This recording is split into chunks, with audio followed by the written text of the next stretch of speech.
सुप्रिया साहू, सरकार की अतिरिक्त मुख्य सचिव, पर्यावरण विभाग, जलवायु परिवर्तन के खिलाफ तमिलनाडु की लड़ाई का नेतृत्व कर रही हैं। Sahu Tamil Nadu green climate company (TNGCC) के अध्यक्ष हैं, जिसके 3 मिशन हैं: वन और वृक्ष आच्छादन बढ़ाएं, जलवायु परिवर्तन को संबोधित करें, आर्द्रभूमि का संरक्षण करें। उनका मानना है कि महिलाएं जलवायु परिवर्तन के मुद्दों पर एक निश्चित संवेदनशीलता और समझ लाती हैं और जलवायु क्रियाओं से महिलाओं को लाभ होना चाहिए। तमिलनाडु ने कई पहल शुरू की हैं। तमिल भाषा में जलवायु परिवर्तन पर शैक्षिकी वीडियो और सोशल मीडिया पोस्ट बनाकर जलवायु साक्षरता को बढ़ावा देना। ग्रीन फेलोशिप कार्यक्रम और मींडम मंजप्पाई कार्यक्रम ऐसी पहलें हैं जिनका उद्देश्य महिलाओं को सशक्त बनाना और उन्हें पर्यावरण के मुद्दों पर काम करने और एक अच्छी आय अर्जित करने के अवसर प्रदान करना है। पर्यावरण के अनुकूल शॉपिंग बैग के उपयोग को प्रोत्साहित करना।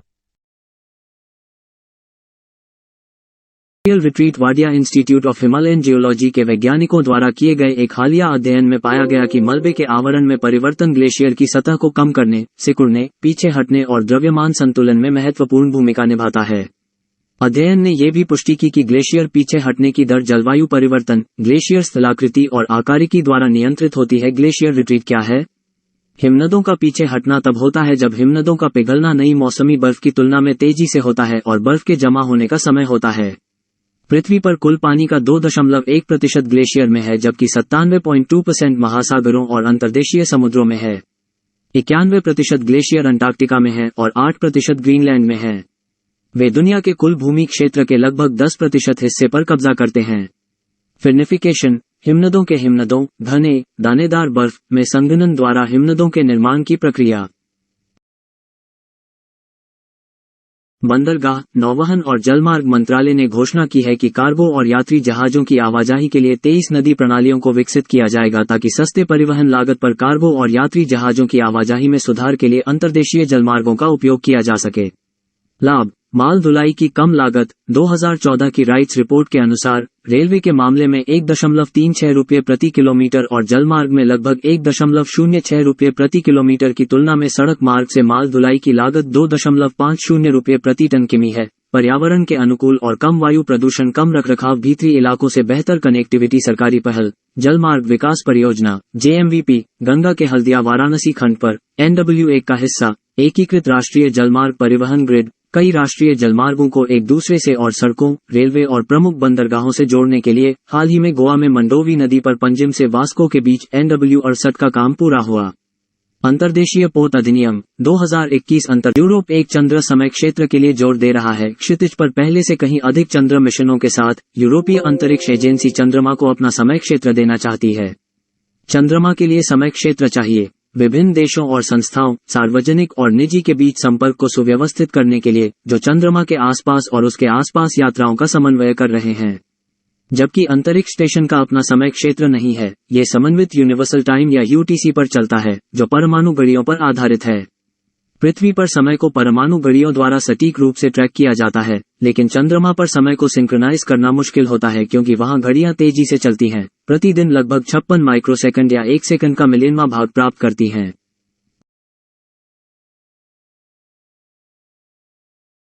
क्लाउड सेवाओं को अपनाने के लिए सेबी फ्रेमवर्क यह उन प्रमुख जोखिमों और अनिवार्य नियंत्रण उपायों पर प्रकाश डालता है जिन्हें क्लाउड कंप्यूटिंग को अपनाने से पहले आरई को लागू करने की आवश्यकता होती है।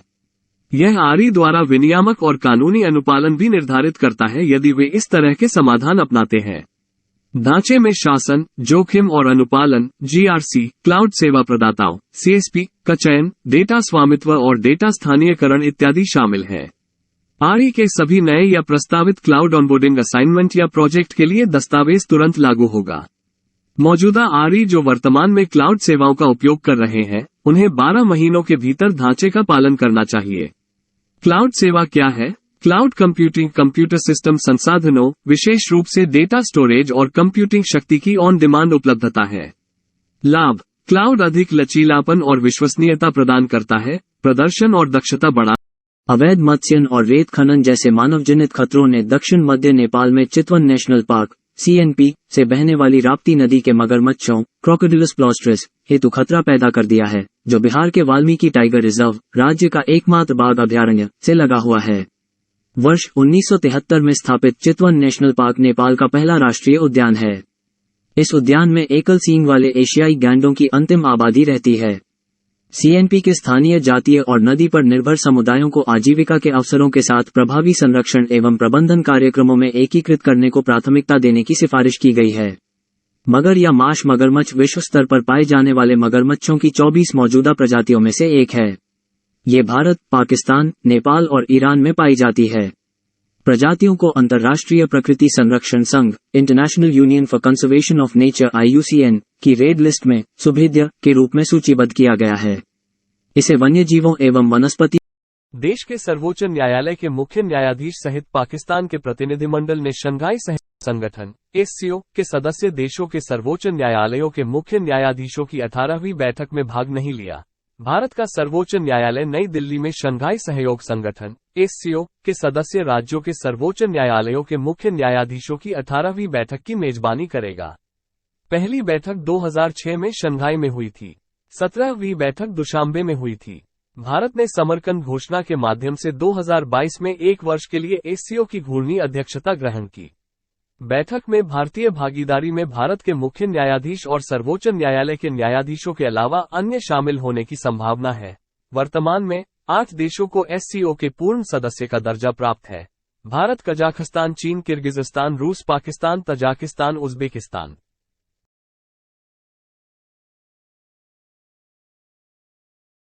संगठन एक नया global greenhouse gas monitoring infrastructure लेकर आया है, जिसका उद्देश्य ग्रह वार्मिंग प्रदूषण को मापने के बेहतर तरीके प्रदान करना और नीतिगत विकल्पों को सूचित करने में मदद करना है। वर्तमान वैश्विक ग्रीनहाउस गैस GHG निगरानी अनुसंधान निधि और क्षमताओं पर बहुत अधिक निर्भर करती है, जो निरंतर निगरानी को चुनौतीपूर्ण बनाती है। 3 प्रमुख ग्रीनहाउस गैसें कार्बन डाइऑक्साइड, मीथेन और नाइट्रस ऑक्साइड हैं। उनमें से CO2 जलवायु पर लगभग 66% वार्मिंग प्रभाव के लिए जिम्मेदार है। 2020 से 2021 तक CO2 के स्तर में वृद्धि पिछले 1 दशक में औसत विकास दर से अधिक थी और मीथेन ने माप के बाद साल दर साल सबसे बड़ी छलांग देखी। जलवायु परिवर्तन पर 2015 के पेरिस समझौते में देशों ने ग्लोबल वार्मिंग को 1850 और 1900 के बीच मापे गए स्तरों से 2 डिग्री सेल्सियस 3.6 डिग्री फ़ारेनहाइट से ऊपर, अच्छी तरह से नीचे और यदि संभव हो तो 1.5C पर कैप करने पर सहमति व्यक्त की। विश्व मौसम विज्ञान संगठन स्था 1950 मुख्यालय। भारत सरकार का फोटो प्रभाग प्रतिवर्ष फोटोग्राफी के माध्यम से भारत के विभिन्न पहलुओं जैसे कला, संस्कृति, विरासत, इतिहास, विकास, लोग, जीवन आदि को बढ़ावा देने के लिए ये पुरस्कार देता है। शिप्रा दास को 8वें राष्ट्रीय फोटोग्राफी पुरस्कार समारोह में लाइफ टाइम अचीवमेंट पुरस्कार से सम्मानित किया गया। कुल 13 फोटोग्राफरों को नई दिल्ली में विभिन्न श्रेणियों में राष्ट्रीय फोटोग्राफी पुरस्कार प्राप्त हुए हैं। वरिष्ठ फोटो पत्रकार शिप्रा दास को लाइफ टाइम अचीवमेंट पुरस्कार से सम्मानित किया गया। लाइफ टाइम अचीवमेंट पुरस्कार के विजेता को 3 लाख रुपये का नकद पुरस्कार दिया गया। पुरस्कार प्रतियोगिता का विषय था भारत की सांस्कृतिक विरासत, पेशेवर श्रेणी और जीवन और जल शौकिया श्रेणी। लाइफ टाइम अचीवमेंट पुरस्कार सुश्री शिप्रा दास पेशेवर फोटोग्राफर ऑफ द ईयर पुरस्कार श्री शशि कुमार रामचंद्रन शौकिया फोटोग्राफर ऑफ द ईयर पुरस्कार श्री अरुण साहा पेशेवर श्रेणी में विशेष उल्लेख पुरस्कार। अटुकल पोंगाला भगवती मंदिर तिरुवनंतपुरम में वार्षिक 10 दिवसीय उत्सव के 9वें दिन पड़ता है। यह महिलाओं की दुनिया की सबसे बड़ी सभाओं में से एक है। पोंगाला के बारे में, पोंगाला अटुकल भगवती मंदिर का 10 दिवसीय उत्सव है। त्योहार कप्पू कैट्टू समारोह के दौरान देवी की कहानी कन्नकी चरित्र के संगीतमय गायन के साथ शुरू होता है। कहानी कोडुंगलूर भगवती की उपस्थिति और पांड्य राजा की हत्या का आह्वान करती है। ये त्योहार पांड्यन राजा की हत्या करके बुराई पर अच्छाई की जीत की याद दिलाता है। अटुकल भगवती मंदिर के बारे में, देवी भगवती को समर्पित महिलाओं के सबरीमाला के रूप में भी जाना जाता है। यह मंदिर वार्षिक अटुकल पोंगाला उत्सव के लिए महिला भक्तों के सबसे बड़े समूह को आकर्षित करता है।